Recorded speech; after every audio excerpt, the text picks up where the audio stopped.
좋은 일 있을 겁니다. 기적이 일어날 거예요. 하나님의 놀라운 일들이 우리 금곡교회와 이 교회에 소속된 모든 성도들의 가정에 나타나게 되어질 줄 믿습니다. 믿음은 바라는 것들의 실상입니다. 입술을 열고 고백할 때에 고백하는 대로 이루어질 줄 믿습니다. 사랑하는 성도 여러분, 곁에 있는 분들 바라보고 이렇게 인사를 했으면 좋겠습니다. 분명히 좋은 일 일어날 것입니다. 한 번 더요. 분명히 좋은 일 일어날 것입니다. 아멘, 아멘, 아멘. 제가 이 성경을 들고 있습니다. 여러분, 이 성경은 어느 날 하늘에서 뚝 이렇게 한 권이 떨어진 게 아니에요. 우리가 잘 아는 대로 이 성경은 1600년이라는 긴 세월에 걸쳐서 40여 명의 사람들이 이 책에 참여했습니다. 이 책에 참여한 사람들은 무려 9,000km 이상 멀리 떨어져 있던 분들이었습니다. 이 책을 쓴 사람들은 직업도 아주 다양했습니다. 여러 직업을 가진 사람들이 이 성경을 쓰는데 동원이 되었습니다. 이 책은 BC 1500년부터 한 묶음씩 또 한 묶음씩 또 한 묶음씩 만들어졌습니다. 그래서 오늘 우리는 66권을 하나님의 말씀으로 받는 것입니다. 그런데 여러분, 어떻게 해서 이 66권만 하나님의 말씀으로 우리가 받아들이나요? 역사를 통해서 보면 성경 비슷한 내용들도 참 많이 있었습니다. 베드로 복음서도 있었고요, 유다 복음서도 있었어요. 여러 비슷한 책들이 많이 있는데 어떻게 우리가 이 66권, 구약 39, 신약 27권 이 말씀만이 하나님의 말씀이라고 우리가 받아들이나요?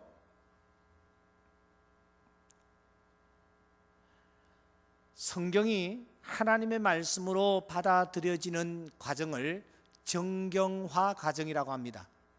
그런데 그 과정이 만만치 않았습니다. 우선 구약 39권을 하나님의 말씀, 이 39권만 하나님의 말씀이다 라고 확정된 것은 AD 90년경이었어요. AD 90년. AD 90년경 암비아라는 회의에서 비로소 이 구약 39권이 하나님의 말씀이다 라고 받아들여졌어요. 신약 성경 27권은 393년, AD 393년 카르타고라는 종교회의에서 비로소 27권만이 하나님의 말씀이다 이렇게 받아들여졌습니다. 신약이 27권인데 이 27권이 하나님의 말씀으로 받아들여지는 과정에서 제일 문제가 되었던 책이 무엇인지 아세요? 그 책은 바로 야고보서라는 책입니다. 당시 학자들은 이 야고보서를 놓고 야고보서가 어떻게 성경이냐 이거야. 어떻게 이 야고보서를 하나님의 말씀에 넣을 수 있느냐, 논란이 아주 심했습니다. 그 이유는 간단합니다. 우리가 잘 아는 대로 신약 성경의 대부분은 바울이라는 사람이 있었는데 바울 사상의 핵심이 무엇이냐? 믿음으로 말미암아 구원을 받는다. 이게 핵심이에요. 그런데 야고보서는 믿음으로 구원을 받는다라는 이 부분보다는 행함으로 구원을 받는다 하는 이 부분이 훨씬 더 강조가 되고 있습니다. 믿음이 있느냐? 믿음을 내게 보이라. 나는 행함으로 너에게 믿음을 보이리라. 행함이 없는 믿음은 그 자체가 죽은 것이니라.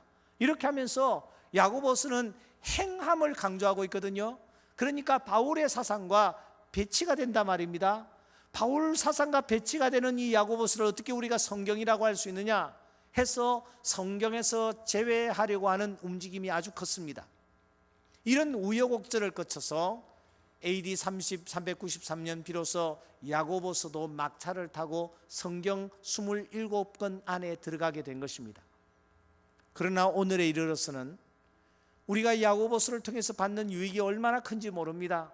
왜냐하면 오늘 수많은 사람들이 입술로는 주여 주여 하면서도 행함이 따르지 아니하여서 오히려 하나님의 영광을 가려는 일들이 참 많이 있기 때문입니다. 그래서 이 야고보서야말로 성경 가운데서 보석이다라고 말할 정도로 아주 중요하게 취급이 되는 거예요.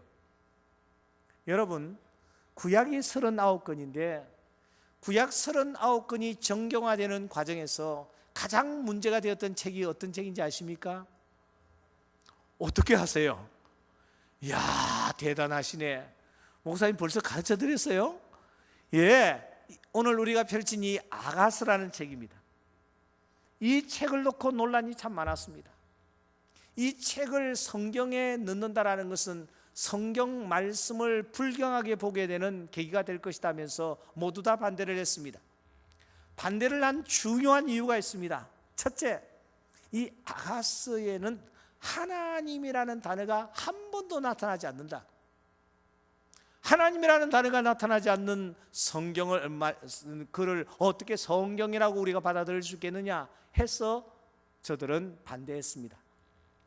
두 번째로 더 중요한 이유가 있습니다. 그것은 아가스라는 책을 읽어보니까 이 아가스에 뭐 남녀간에 뭐 금지된 사랑이 막 나오고 리얼하게 뭐가 뭐 어떻느니 하는 그런 이상한 연애 소설 같은 그런 얘기가 이 아가스를 가득 채우고 있는데, 이런 책을 어떻게 우리가 성경으로 받아들일 수 있느냐? 그렇게 해서 모두 다 반대를 했습니다. 그러다가 이 아가스도 야고보서처럼 아주 우여곡절 끝에 막차를 탔습니다. 그런데 지금에 이르러서는 아가스를 새롭게 평가하는 일들이 아주 많아지고 있습니다. 많은 학자들이 이구동성으로 말합니다. 아가스야말로 성경 중에 성경이다.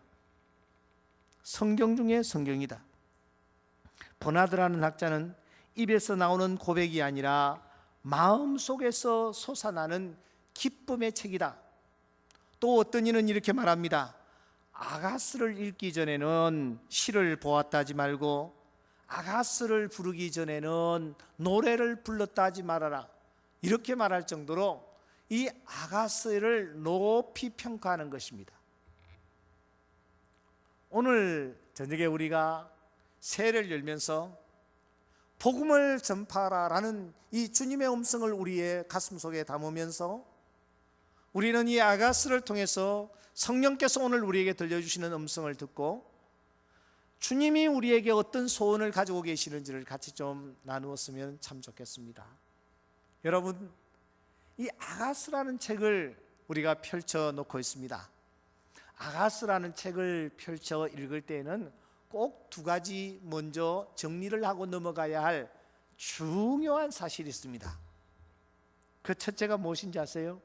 그 첫째는 이 아가스를 누가 노래했는가 하는 것을 잘 정리하면서 넘어가셔야 합니다.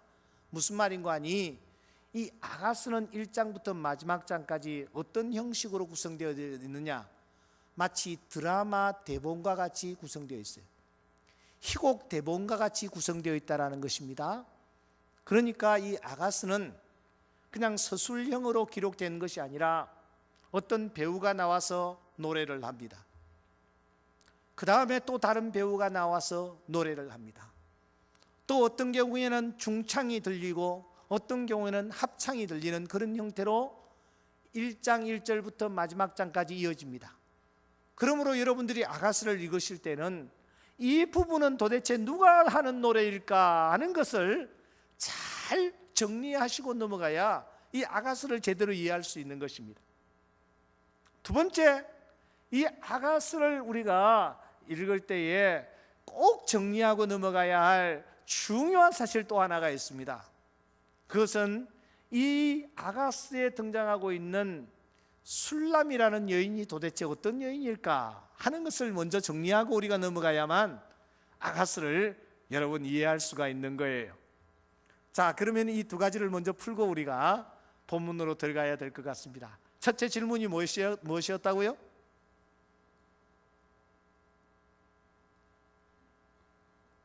박재범 장로님, 첫째 질문이 뭐였어요? 누가 노래하는 것인가? 이것을 정리를 하셔야 합니다. 자, 여러분 아가서 1장을 빨리 여십시오.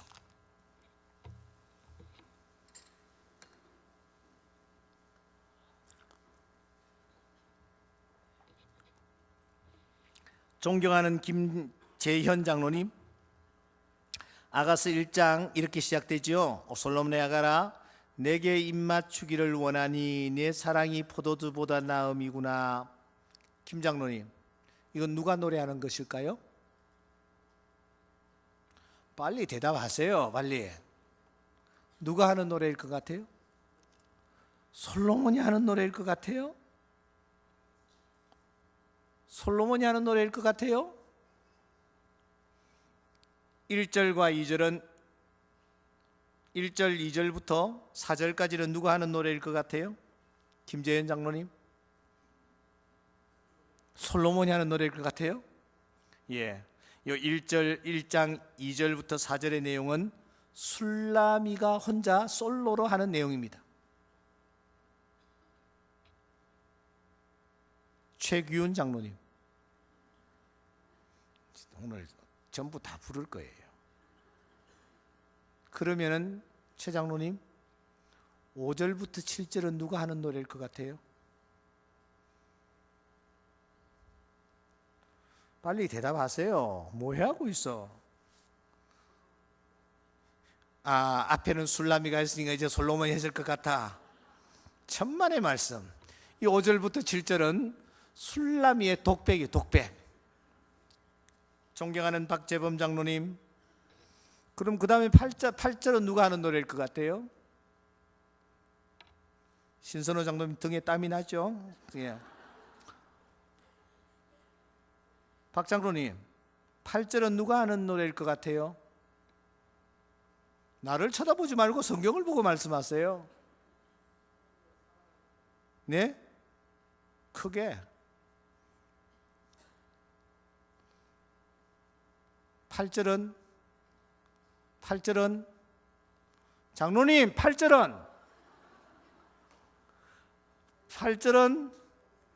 여인들의 합창이에요.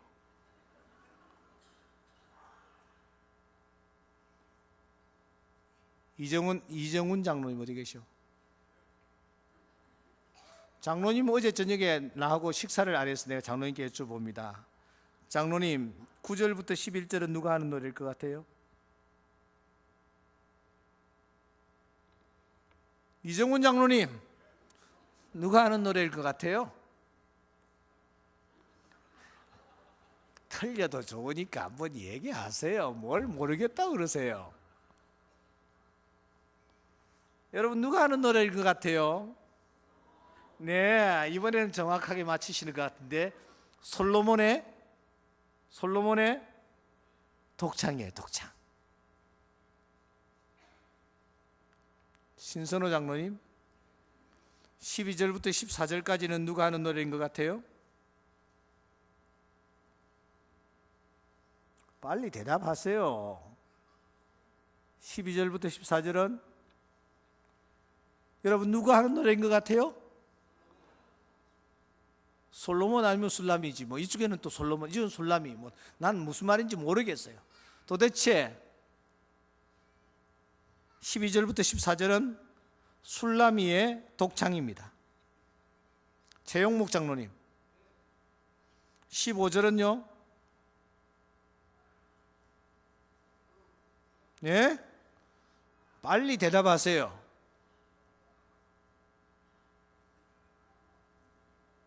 15절은 솔로몬의 독창이에요. 노희롱 장로님 어디 가셨어? 손 드십시오. 안 오셨어?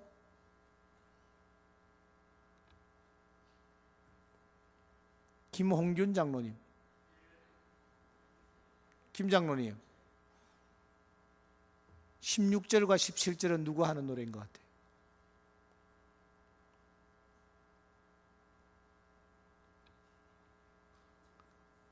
빨리 대답하세요.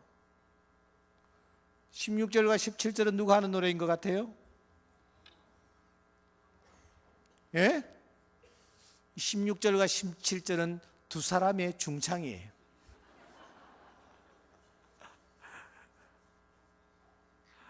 여러분, 이렇게 쭉 이어져요. 시간 관계상 제가 다 말씀을 못 드리는데 이렇게 이어지는데, 술라미가 노래 부르는 것을 솔로몬이 불렀다라고 생각하면은 이상하잖아요.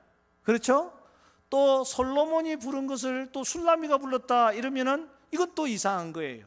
그러니까 이 아가스를 읽을 때에는 이 부분은 지금 누가 하는 노래일까 하는 것을 잘 정리하고 난 뒤에 읽으셔야 이 말씀이 오늘 우리에게 주는 교훈을 제대로 확인하고 그 말씀 속에 담겨진 보화를 발견할 수가 있습니다. 두 번째 질문이 있었습니다. 두 번째 질문이 무엇이었습니까? 술람이라는 여인은 뭐요? 과연 어떤 여인이었던가 하는 질문이었습니다. 이 질문을 우리가 잘 알고 들어가야만 우리가 이 아가스가 오늘 우리에게 주는 교훈을 발견할 수가 있습니다. 한마디로 이런 것입니다. 제가 던지는 질문 속에는 이런 의미가 담겨져 있습니다. 술람이라는 여인은 정말 아름다운 여인이었다. 두 번째, 술람이라는 여인은 아름다운 여인이 결코 아니었다. 이제 두 가지 큰 견해가 있습니다. 술람이라는 여인이 여러분 아름다운 여인이었을까요? 아니면은 그렇고 그런 여자였을까요?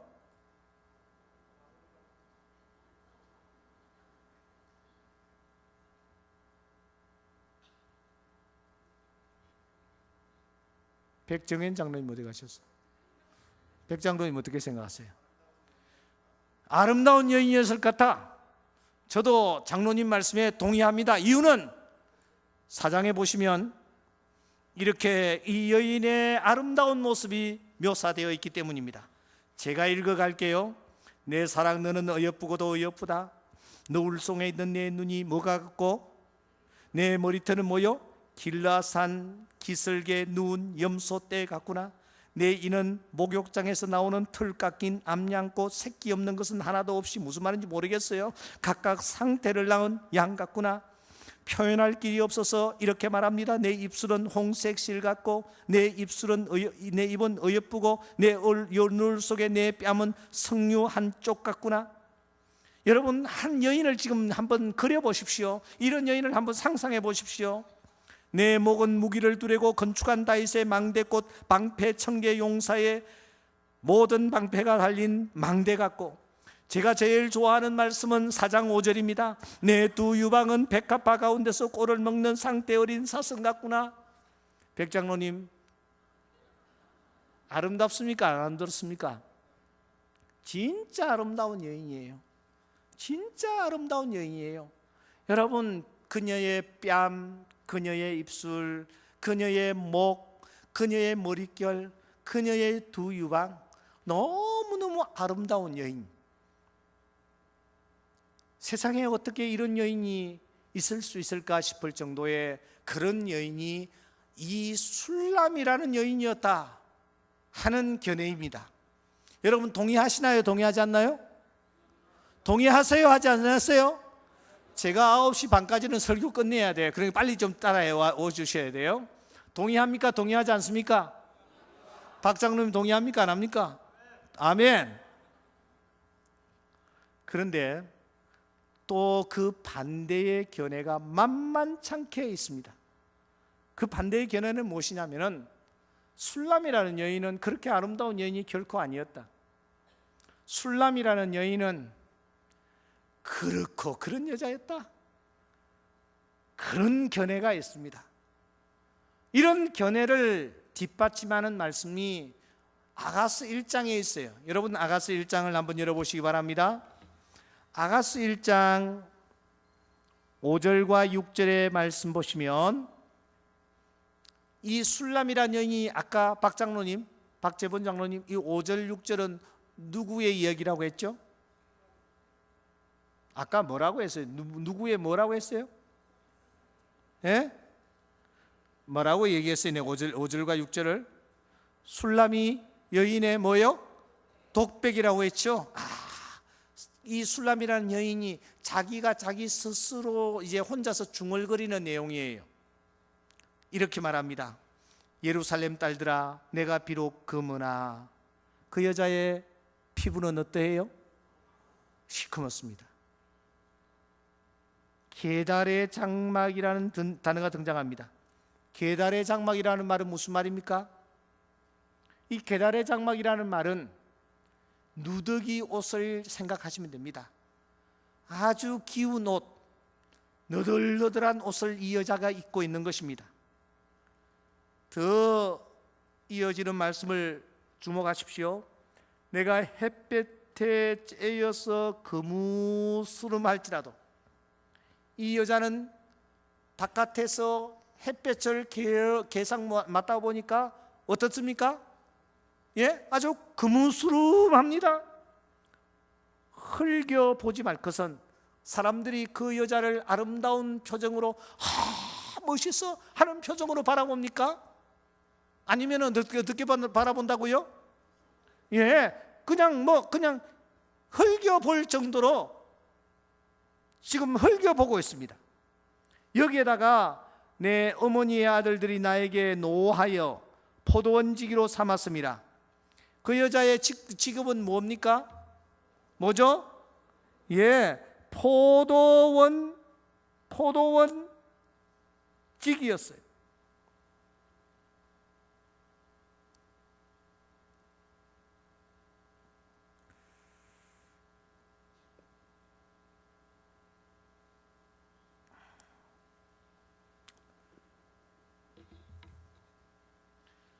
여러분, 포도원직이었어요. 그러니까 이 여자가 말이죠,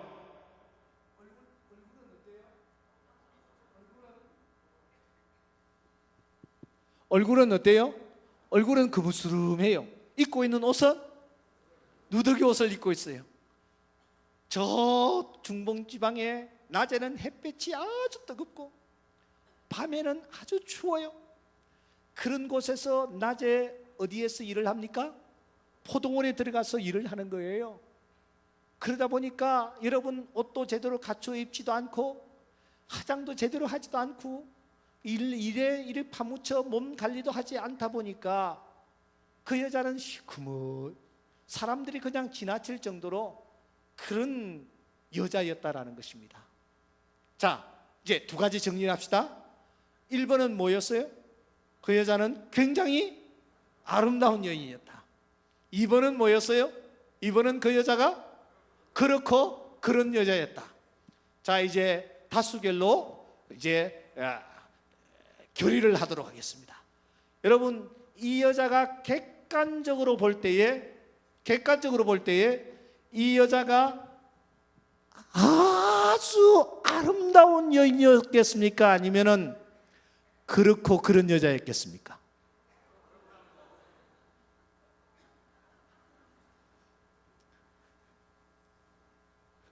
여러분들은 이면수 목사님이 어느 쪽에 손드는지를 보시면서 눈치껏 이거부터 손을 드는 겁니다. 이 여자는 절세미인이었다. 손 내리십시오. 이 여자는 그렇고 그런 여인이었던 것 같다.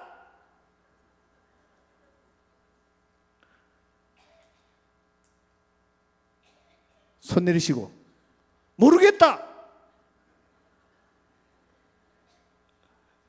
여러분, 이 여자가 어떻게 생긴 여자인 것 같아요? 이 여자는 절세의 미인이 결코 아니었어요. 그렇고 그런 여자였어요.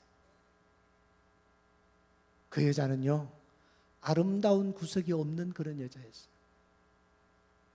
그저 평범한, 어디서나 볼 수 있는, 만날 수 있는 그런 여자 중에 한 사람이었어요. 왜 내가 그렇게 결론을 내리느냐?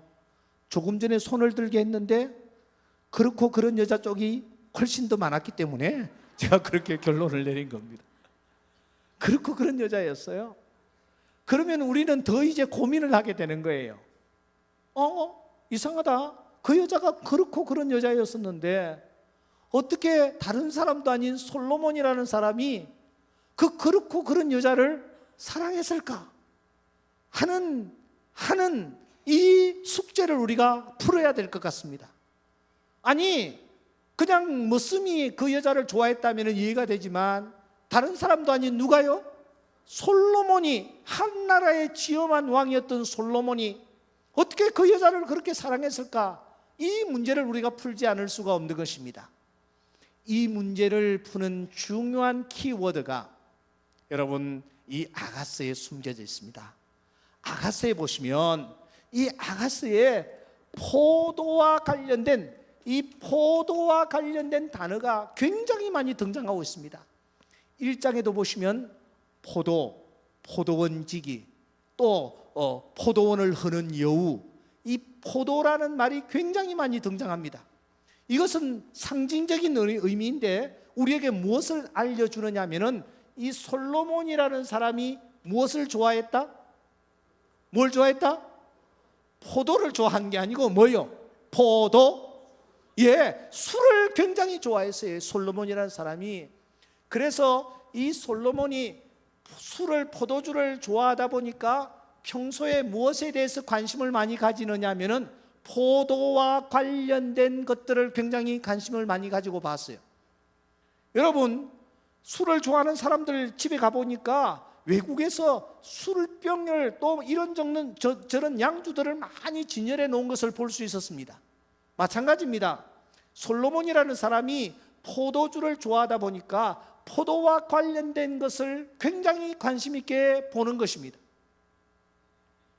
그러면은 어떻게 해서 이 솔로몬과 이 술라비 여인이 만났을까?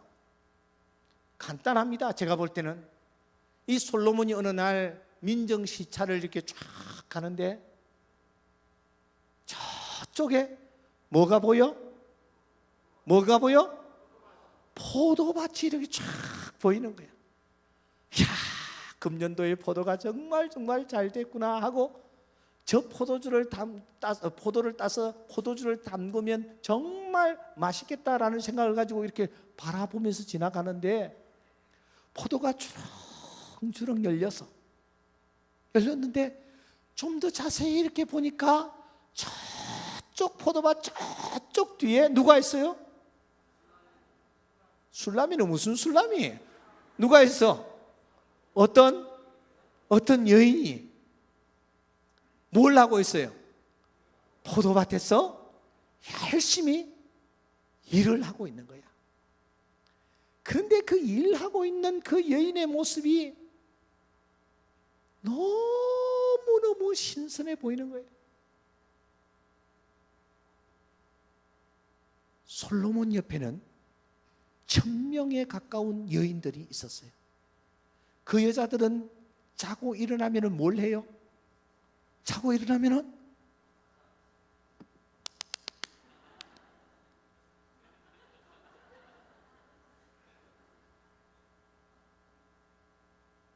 여인들마다 다 그렇게 하고 있는데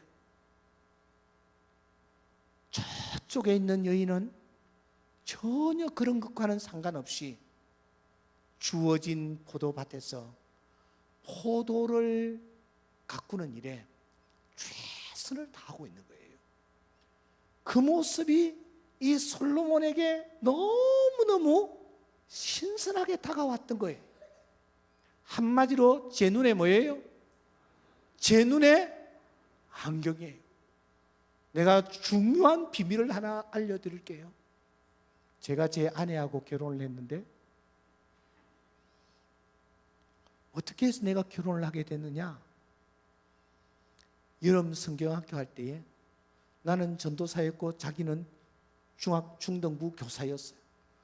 수련회 갔는데 한 아이가 물장난을 하면서 바위 위에서 탁 떨어졌는데 애가 엄청나게 다쳤어. 그런데 그 당시에 간호사였던 제 아내가 급하게 달려가 가지고 어떻게 돼야 돼? 응급조치를 쫙쫙쫙쫙 해가지고 그 아이를 갖다가 그 상황에서 이 응급조치를 하는 거예요. 그 모습을 제가 보면서 담당 교역자인 제가 뿅 간 거 아니에요. 그래서 제가 청혼을 했고 결국은 결혼에 골인을 했어요. 내가 더 중요한 비밀을 여러분들에게 알려드릴게요. 신선호 장로님, 이분하고 김원희 씨하고 결혼을 했는데 어떻게 해서 결혼을 했느냐? 여름 수련회 때 어딘가 가가지고 김원희 씨가 물에 톡 떨어졌는데, 그나마 내가 볼 때 일부러 떨어진 것 같아. 탁 떨어졌는데 그때의 이 신선호 씨가 비호와 같이 달려가서 물에 빠진 김원희 씨를 건지고, 그래가지고 결혼에 꼬인을 한 건 여러분 아십니까? 내가 이런 것까지 지금 알아요. 이제는 내가 한 번만 더 오면 여러분 집에 숟가락이 몇 개인가지도 내가 다 알게 되겠어요. 한마디로 제 눈의 안경인 겁니다. 솔로몬 옆에는 세계 만방곡곡에서 내노라 하는 미녀들, 절세 미녀들을 엄청나게 많이 데리고 왔어요. 성경에 보면은 비빈이 300명, 후궁이 700명이었다고 했습니다. 한결같이 다 아름다운 여인이어서, 그런데 솔로몬이 이 여인들을 마다하고 누구를 제일 사랑했느냐? 오늘 이 본문에 등장하고 있는 이 술람이라는 여인을 사랑했어요. 술람이 여인이 그 집 궁에 있는 여인들보다 더 아름다워서가 아닙니다. 삶의 현장에서 열심히 일하는 모습, 누더기 옷을 입고 화장은 전혀 하지 아니했지만 남을 의식하지 아니하고 그름 냄새를 풍기면서도 삶의 현장에서 포도밭에서 열심히 일하는 그 모습에 솔로몬이 뿅 가서 드디어 그 여인에게 청혼을 하게 되고, 2장은 이 두 사람이 연애하는 장면이, 3장은 콩당콩당 싸우는 장면이, 이렇게 우여곡절 끝에 오늘 우리가 읽은 이 아가서 4장은 어떤 내용이냐? 이 4장은 이 솔로몬과 술람이 여인이 드디어 결혼하는 결혼식 장면이 여기에 소개되고 있는 것입니다. 여러분 4장을 잠시 한번 보시기 바랍니다. 4장에 보시면 1절 말씀에 보시면 너울이라는 말이 등장하죠. 이 너울이라는 것은 뭡니까? 여인 신부가 이렇게 쓰는 그것을 너울이라고 합니다. 그 다음에 또 4장에 보시면 드디어 7절 말씀에 나의 사랑, 너는 어여쁘고 아무 흠이 없구나. 그 다음에 8절에 무엇이라고 말합니까? 내 신부야 라는 말이 나옵니다. 9절에도 보시면 내 신부야, 10절에도 보시면 내 신부야, 12절에도 보시면 내 신부는 이런 말이 등장합니다. 3장까지는 신부라는 말이 한 번도 등장하지 않습니다. 그런데 4장에 드디어 이제 술람이 여인을 향해서 무엇이라고 부릅니까? 너는 내 신부라고 지금 말하는 것입니다. 그래서 이제 4장은 이 술람이와 이 솔로몬이 지금 결혼식을 하는 장면이 등장하는 것입니다. 술람이 여인은 꿈만 같았습니다. 자기 어머니에게도 소외되고 오라버니에게도 버림을 받은 이 기가 막힌 신세, 낮에도 연약한 여성이었지만 뜨거운 태양볕 아래서 포도밭을 가꿔야 하는 그런 신세였던 자기 자신이 다른 사람도 아닌 누구의 지금 부인이 되었습니까? 한 나라의 왕의 부인이 된 것입니다. 그것도 솔로몬이라는 왕의 부인이 된 것입니다. 이 얼마나 여러분 놀라운 일입니까? 뺨을 이 여인은 수없이 꼬집으면서 이것이 꿈이냐 생시냐 아마 생각했을 것입니다. 그래서 결혼식을 마친 이 여인이 드디어 마음속에 큰 다짐을 합니다. 그 다짐이 무엇인지 아세요?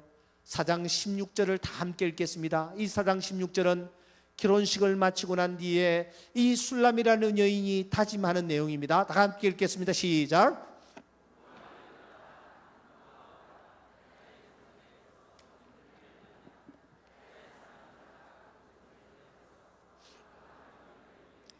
네, 북풍아 일어나라 남풍아 부르라. 이게 무슨 말이냐면은 북풍은 아주 어려운 일이 생기는 것, 남풍은 아주 선한 일이 생기는 것을 말합니다.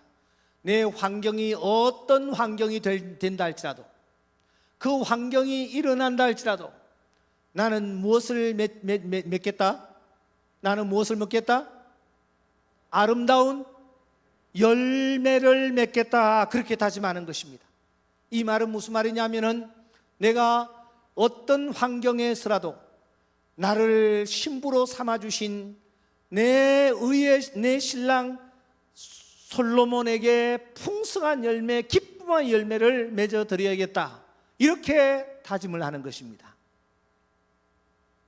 신장로님, 진짜 어려운 질문입니다. 그러면 신장로님, 4장 16절은 누가 하는 노래게?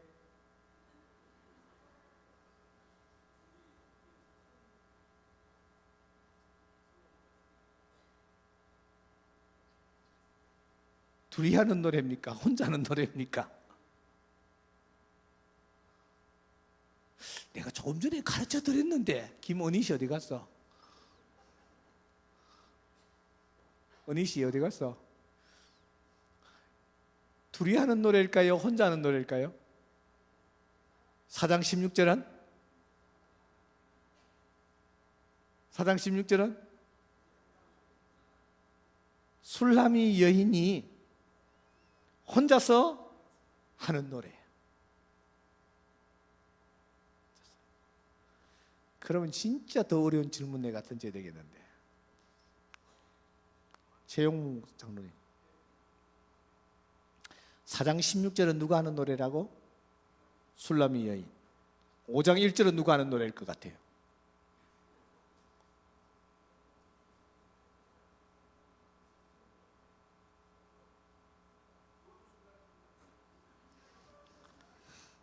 저 학생이 막 치면서 이게 뭐야 이렇게 하고 있어. 방금 친 학생은 뭐 누가 하는 노래일 것 같아?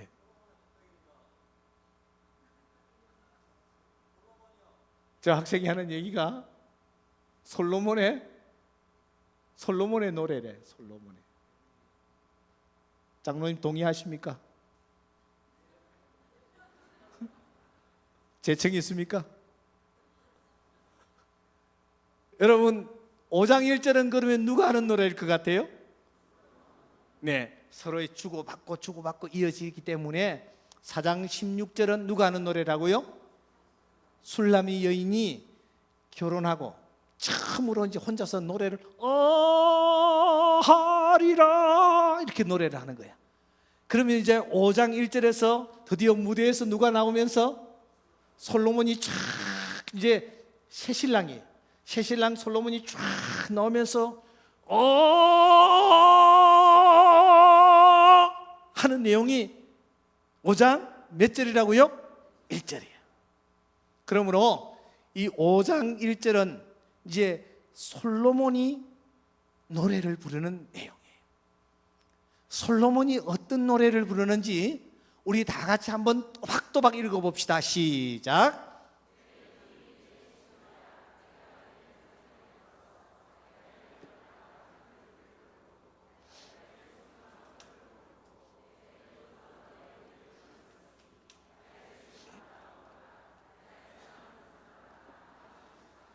자, 앞에 화면이 나올 거예요. 자, 여러분, 이 5장 1절을 조금 우리가 분석을 할 필요가 있어요. 일단은 이 5장 1절은 누구의 노래라고요? 솔로몬의 노래다. 그렇게 정리는 했습니다. 자, 같이 내 뭐요? 누이 내 신부야. 그 다음에 뭐요? 그 다음에 뭐라고 했습니까? 크게. 자, 내 누이 내 신부야. 그 다음에 뭐요?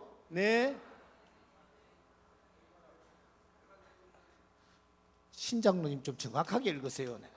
내가 내 동산에 들어가서, 그 다음에 또 뭐요? 나의 모략과 뭐 등등, 그 다음에 나의 뭐요? 꿀송이, 뭐 꿀송이. 그다음 또 뭐요? 포도주와 우유 이렇게 나옵니다. 그 다음에 무엇이라고 나옵니까?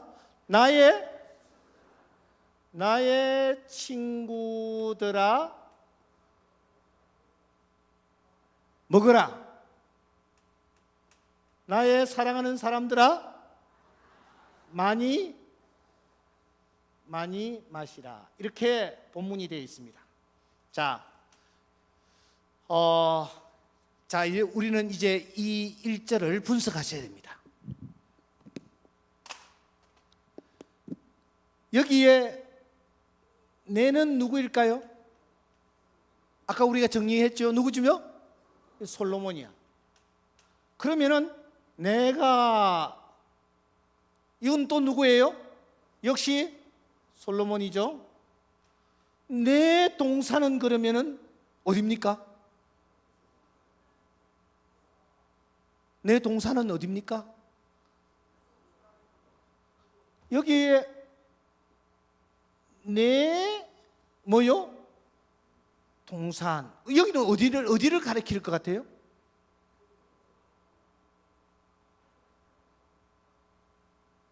어디를 가리킬 것 같아요?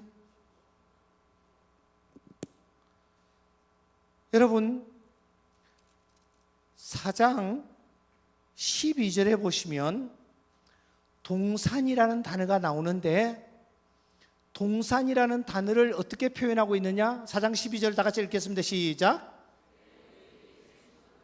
잠건 뭐요? 동산이요. 누구를 동산이라고 하고 있습니까? 술람이 여인을 뭐라고요? 동산이라고 해요. 동산.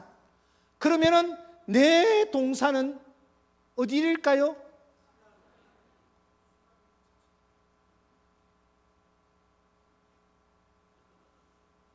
어디일까요, 여러분? 내 동산은 어디일까요? 내 동산은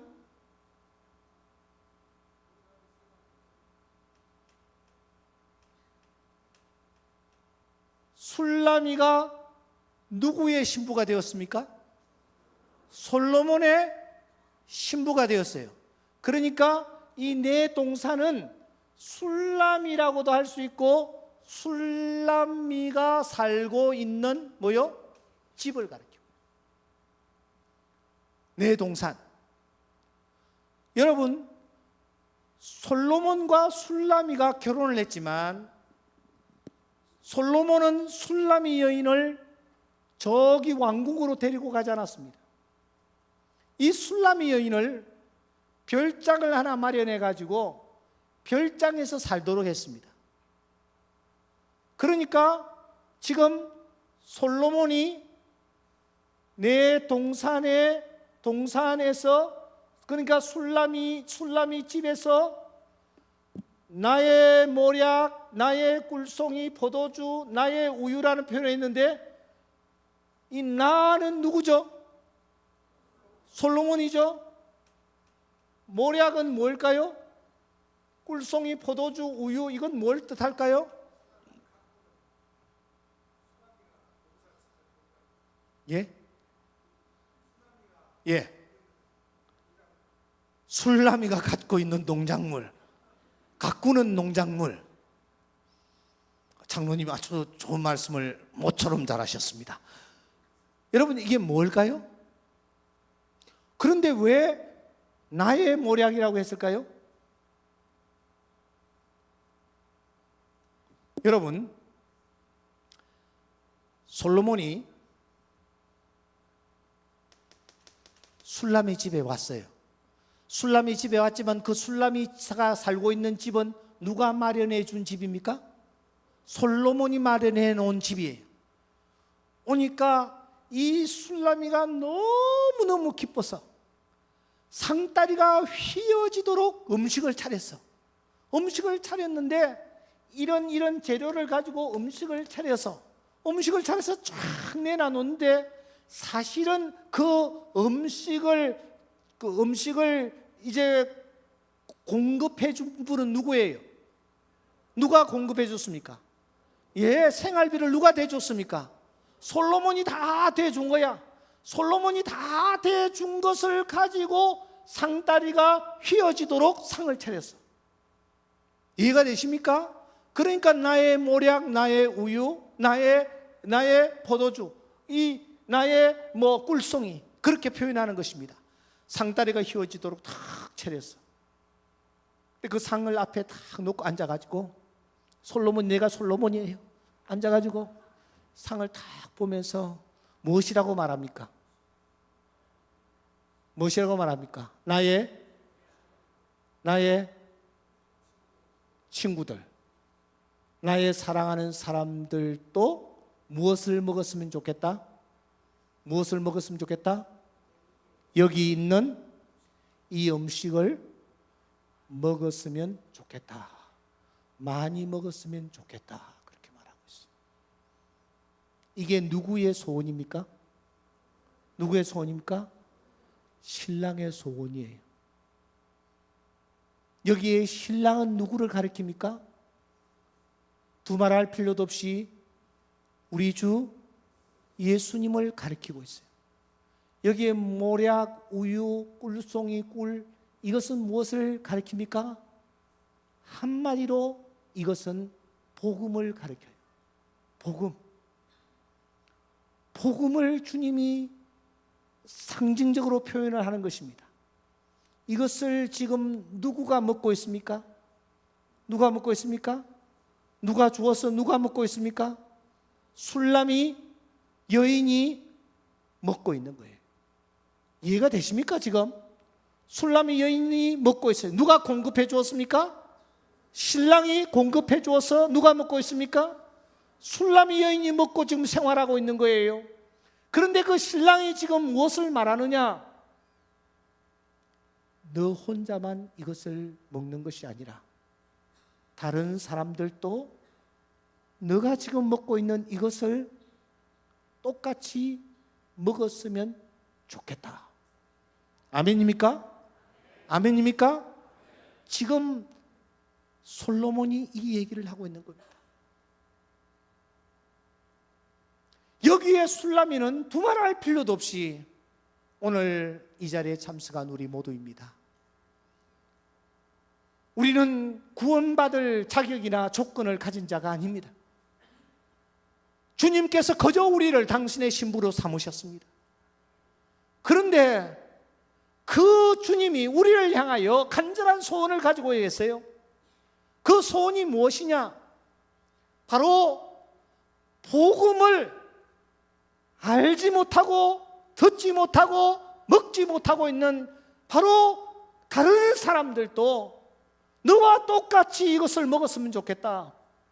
그런 마음을 가지고 계신다라는 거예요. 그런데 여러분, 오늘 이 본문에 등장하는 이 술람이라는 여인은 신랑이 이런 간절한 소원을 얘기하는데도 불구하고 어떤 마음의 자세를 취하고 있습니까? 여러분, 성경을 잠시 한번 열어보는 것입니다. 5장 2절 제가 읽습니다. 내가 잘지라도, 김재현 장로님, 여기 내는 누굴까요?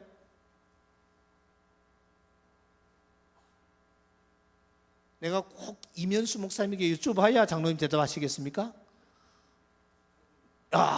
내가 잘지라도. 누군 것 같아요?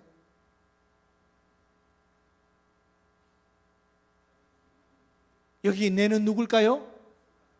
여기에 내는 술람이 여인이에요.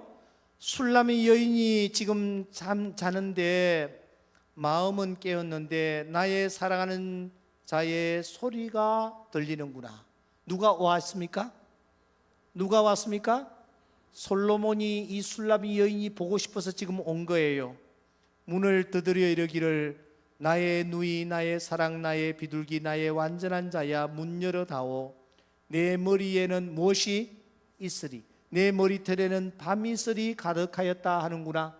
그러니까 이 신랑이 신부를 보기 위해서 밤새도록 찬이슬을 맞으며 달려온 것을 우리가 알 수 있습니다. 밤새도록 달려왔습니다. 달려와가지고 무엇이라고 말합니까? 문을 문을 두드리면서 문을 좀 열어달라고 얘기를 합니다. 그러니까 3절에 보십시오. 술람의 여인의 반응이 등장합니다. 내가 옷을 벗었으니 어찌 다시 입겠으며 내가 발을 씻었으니 어찌 다시 더럽히랴. 이 술람이란 여인이 잠결에 문 두드리는 소리가 들렸습니다. 신랑이 문 열어달라고 합니다. 그런데 이 여자가 무엇이라고 말합니까? 내가 옷을 지금 벗었는데 어찌 다시 입겠느냐? 내가 발을 씻었는데 어떻게 다시 발을 더럽히겠느냐? 이렇게 하면서 이 여자가 내뱉째라 하는 식으로 일어나지 않는 겁니다. 사람이 연애할 때하고 결혼할 때 이렇게 달라서는 절대로 안 되는 거예요. 이런저런 이유와 변명을 들이대면서 이 여자가 일어나지 않습니다.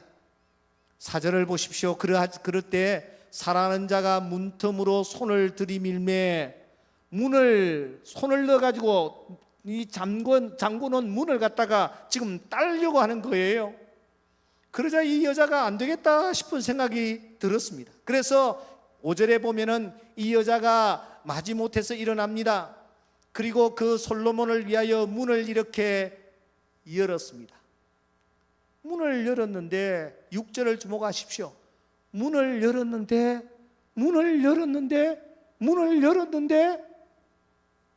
신랑이 어떻게 됐어요? 신랑이 기다리다가 지쳤어. 신랑이 가버렸어요.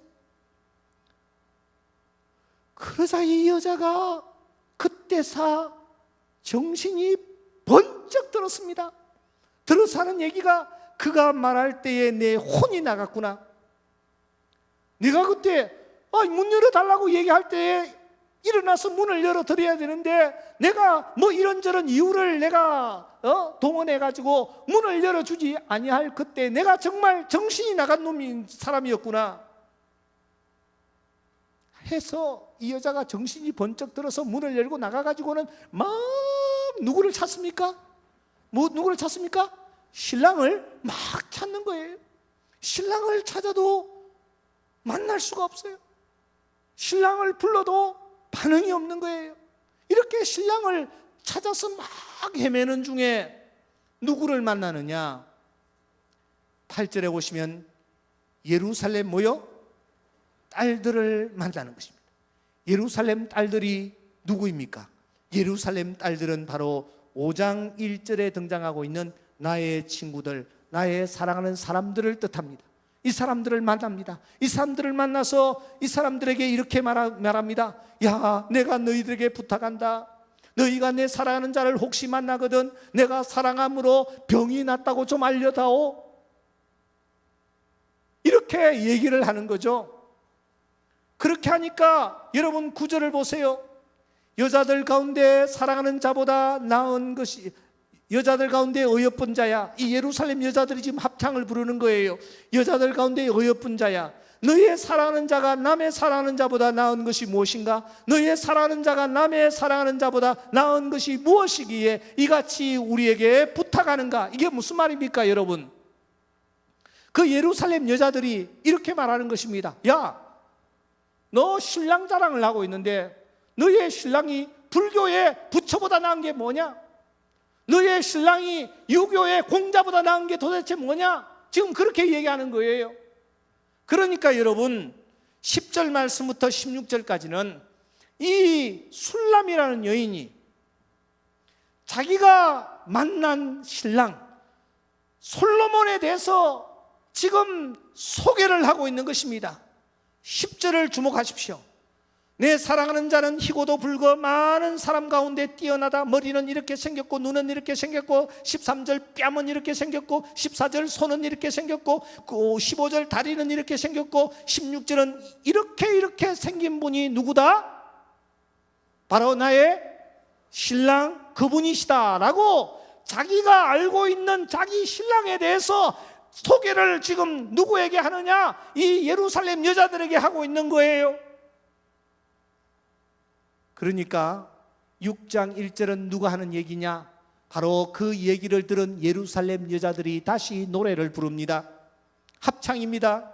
여자들 가운데서 어여쁜 자야, 내 사랑하는 자가 어디로 갔는가? 내 사랑하는 자가 어디로 돌아갔는가? 우리가 너와 함께 찾으리라. 그 여자들이 누구에 대해서 관심을 가집니까? 신랑에 대해서 관심을 가지기 시작하면서, 우리 신랑 그러면 너가 그렇게 자랑스럽게 생각하는 신랑이 어떤 신랑인지 우리 한번 같이 찾아보자 하고 저들이 찾아 나섰는데 보세요. 2절 다 함께 읽겠습니다. 시작. 내 사랑하는 자가 자기 동산으로 내려가 향기로운 꽃밭에 이르러서는 동산 가운데에서 양떼를 먹이며 백합화를 꺾는구나. 자, 이제 성경 보지 마시고 저를 보세요. 이제 다 끝났어요. 바로 그 여자들을 데리고 찾아 나섰을 때에 바로 그 앞에 누가 있습니까? 누가 있습니까? 혼자서 찾아도 만날 수 없었던 누가? 신랑이 바로 그곳에 있는 거예요. 그곳에서 그 신랑을 만나는 거예요. 자, 이제 제가 말씀을 전개하려고 합니다. 여기에 등장하고 있는 솔로몬은 예수님이십니다. 아멘입니까? 여기 등장하고 있는 술라미는 바로 오늘 우리들입니다. 우리가 구원받을 자격이나 조건이 있습니까? 우리가 그분의 신부가 될 자격이나 조건을 갖추어서 우리가 그분의 신부가 되었습니까? 전적으로 그분의 은혜인 줄 믿습니다. 그분이 우리를 그저 사랑하셔서 당신의 신부로 삼으셨습니다. 그분이 우리를 향하여 지금 간절한 소원을 가지고 계십니다. 그 소원은 너가 먹고 있는 이 복음을 너 혼자만 먹지 말고 이것을 먹지 못하는 다른 사람들도 같이 먹었으면 좋겠다. 이것이 그분의 유일한 소원인 줄 믿습니다. 그런데 우리가 그분의 신부가 되었다고 해서 우리가 내뱉째라 하는 식으로 누워있고, 옷을 벗었다라는 것은 직무를 포기했다라는 뜻입니다. 신발을 다시 벗었다라는 것은 복음에 예비한 씨를 심고 산을 넘어가야 하는데 이 전도의 사명을 하지 아니했다라는 뜻입니다. 그렇게 내뱉째라 하고 있으면 누가 떠나가십니까? 누가 떠나가십니까? 주님이 떠나가십니다. 주 떠나가시면 내 생명 헛되네. 주님이 떠나가신다라는 말은 내가 그분 앞에 기도해도 그 기도가 응답되지 않는다라는 뜻이에요. 내가 그분을 찾아도 내가 만날 수 없다라는 뜻이에요. 그러면 어떻게 하면 그분을 만날 수 있느냐? 그분을 만날 수 있는 유일한 길은 간단합니다. 그분이 소원을 가지고 있는 예루살렘 여자들을 어떻게 해요? 내가 찾아 나섰어. 그들을 데리고 오면은 데리고 오는 바로 그 장소에 우리 주님이 계시는 줄 믿습니다. 여러분, 우리가 지금 여기에서 하나님을 믿는다고 하나님 앞에 예배 드리지만 이 예배를 하나님이 진정으로 기쁘게 받으실까요? 이 예배를 하나님이 정말 기쁘게 받으신다고 생각합니까? 우리가 찬양을 열심히 올리고 기도를 열심히 하면 하나님이 우리의 찬양을 받으시고 하나님이 우리의 기도의 음성에 귀를 기울이신다고 생각합니까? 천만에요.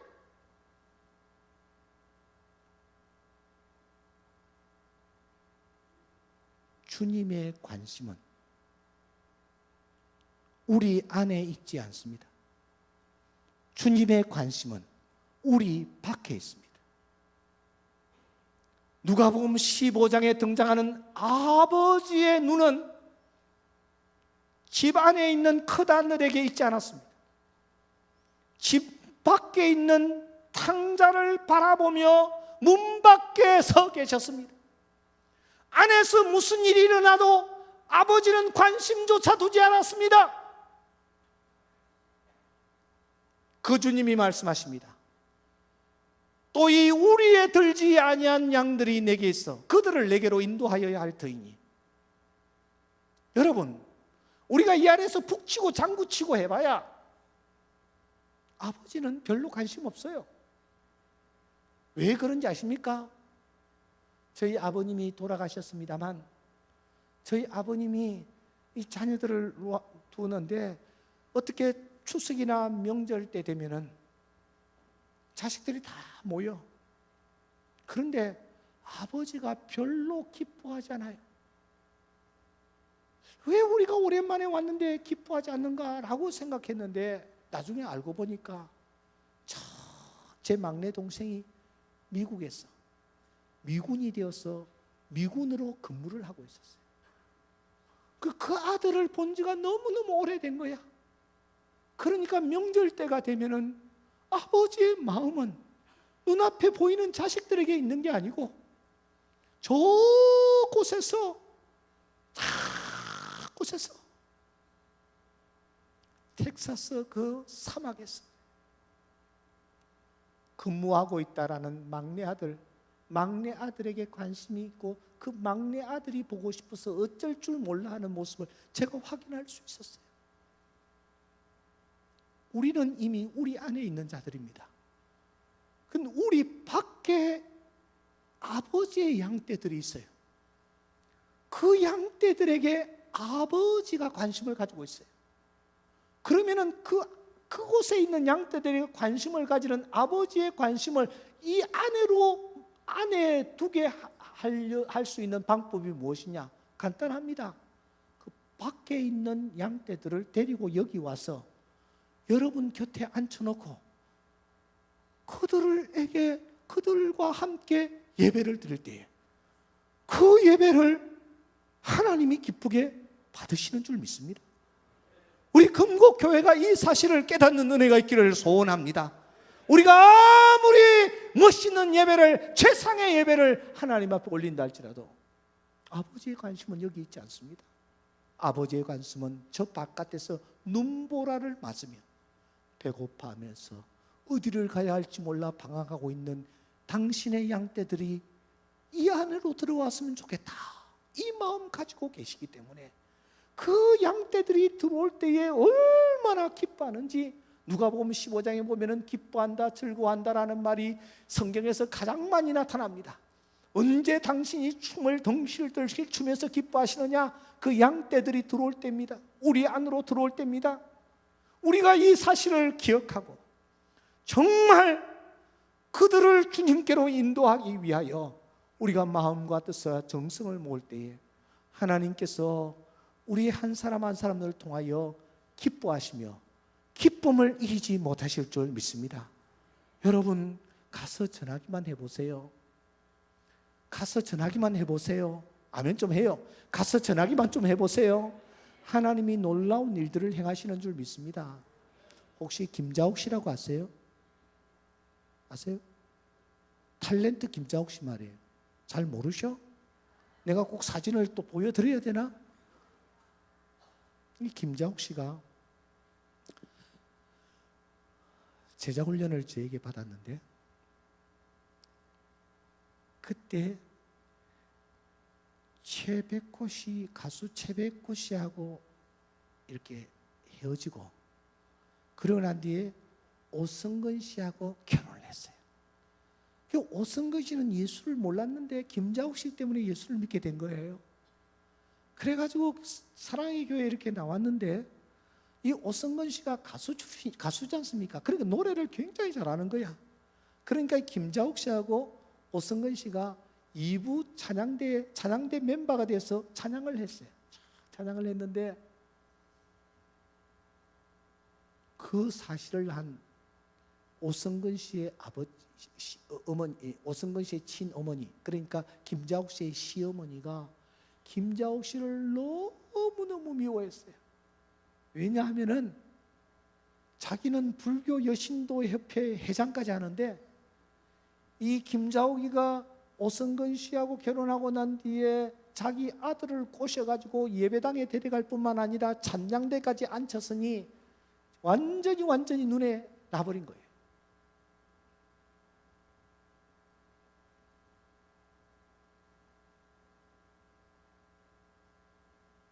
그런데 그때 나이가 38인지 하여튼 그 정도 됐어요.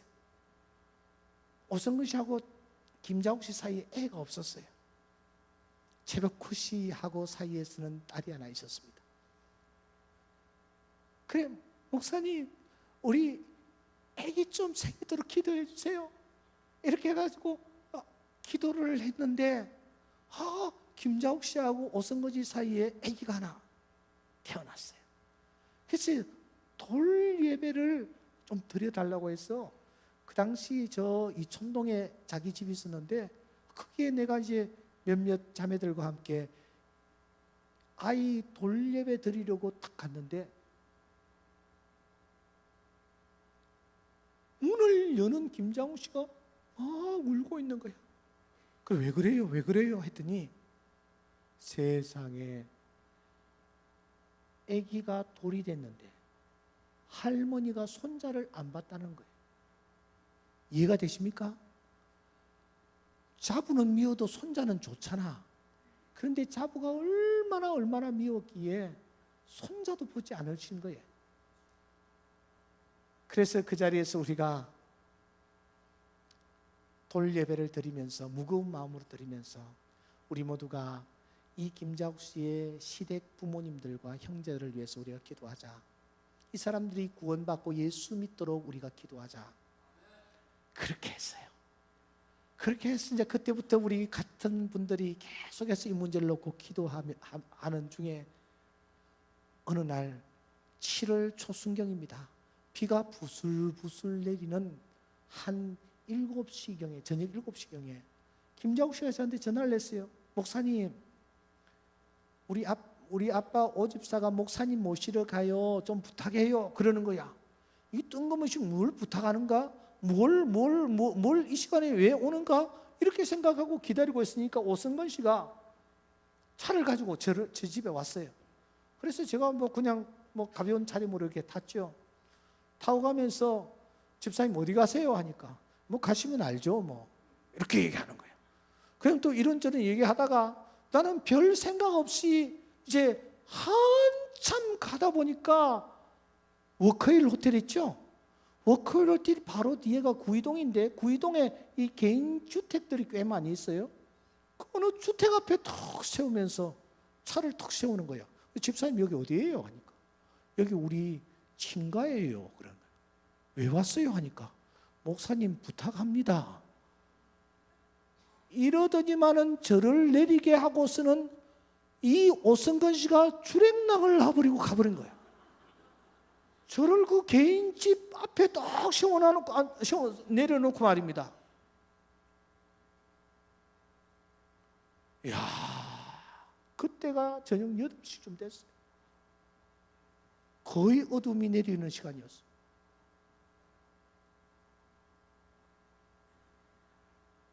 도망칠 수도 없고 이게 도대체 어떻게 해야 되나 한참 생각하다가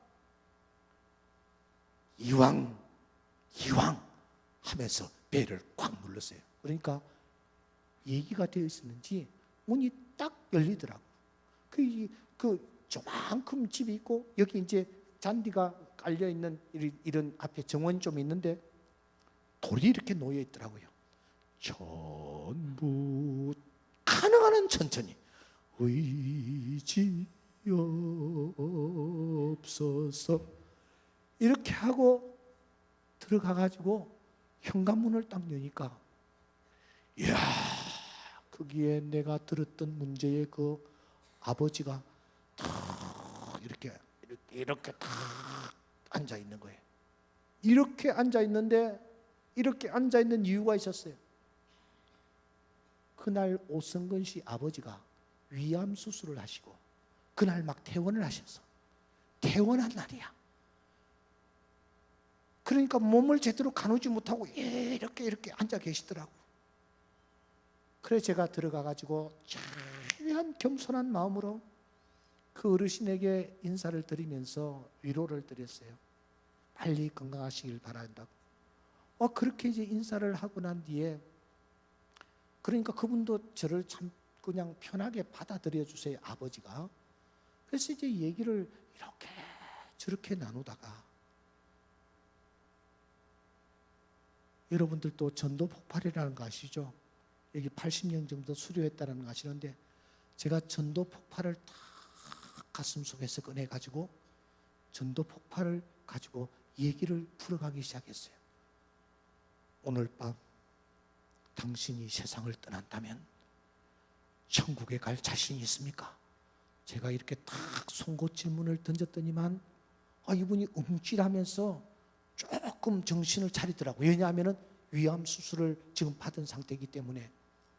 그때부터 제 눈을 딱 바라보고 계시는 어르신을 향해서 제가 속사포로 전도 폭발을 쫙 이어가기 시작했어요.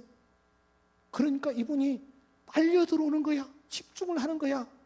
그래서 그래도 정말 내 얘기를 들어주니까 너무 좋구나 하고 생각하고 딱 한참 한 10분 정도 얘기를 풀어나가는데 안방문이 쏙 열더니만은 문제의 그 여신도 협회 회장 어머니가 싹 나오시는 거야.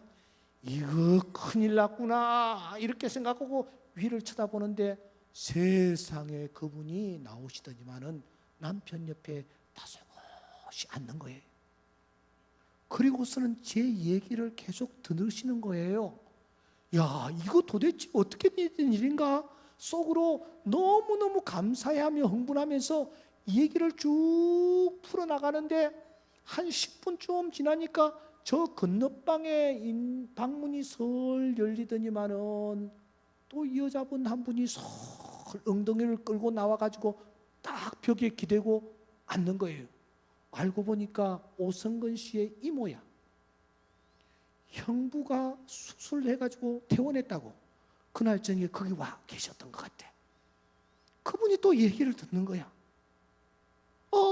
조금 더 있으니까 부엌에서 딸끄닥 저녁 설거지를 마친 어떤 여자가 행주치마에 손을 닦으면서 와가지고서는 또 살 앉아. 알고 보니까 오성근 씨의 형수야. 아르헨티나에 이민 갔는데 시아버지 병원 때문에 돌아온 것 같아.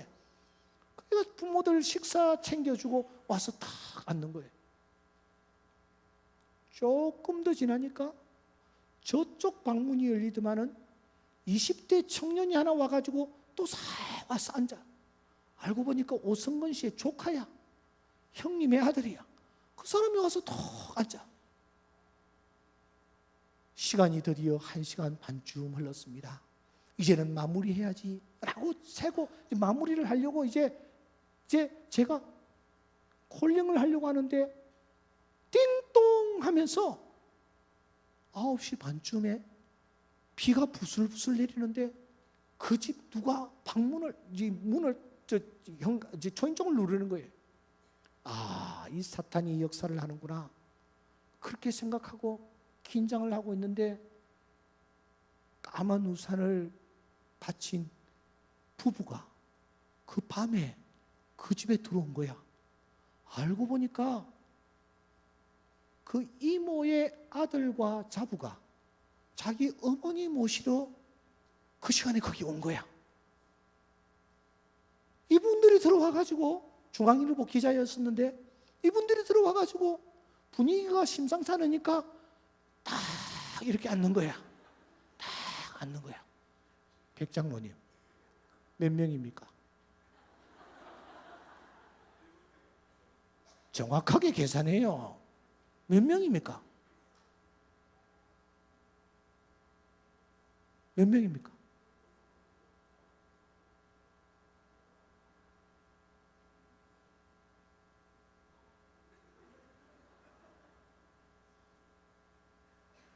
제 앞에 7명이 다 앉아있는 거예요. 7명. 이분들이 그날 밤에 이렇게 얘기했습니다. 목사님, 저희 가족들 이름을 요 절에 다 올려놨는데 제가 전화를 해가지고 이 이름 다 지우라고 하겠습니다. 목사님 어느 교회를 가면 좋겠습니까?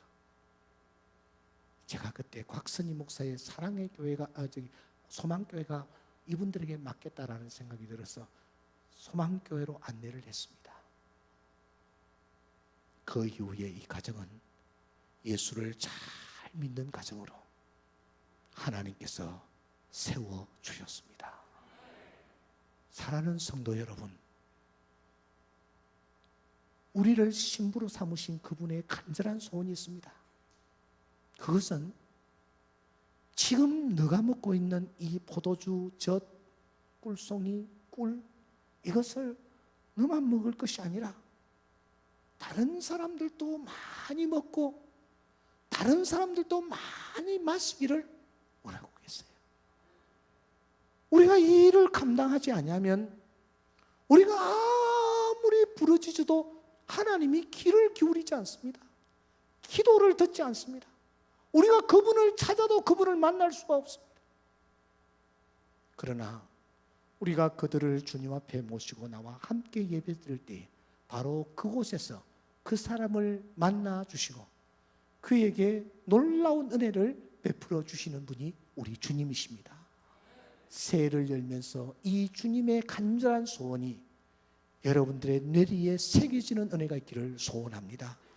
우리가 아무리 여기에서 멋있는 예배를 드려도 우리 예배 드리시는 것이 아니라 길 잃고 방황하는 탕자에게 관심이 가 있고 길 잃고 방황하는 한 마리의 양떼에게 관심을 가지시는 분이 그분이시라는 사실을 기억하고 그분들을 주님께로 인도하는 일에 최선을 다하는 금년 한 해가 될 수 있기를 주의 이름으로 축원합니다.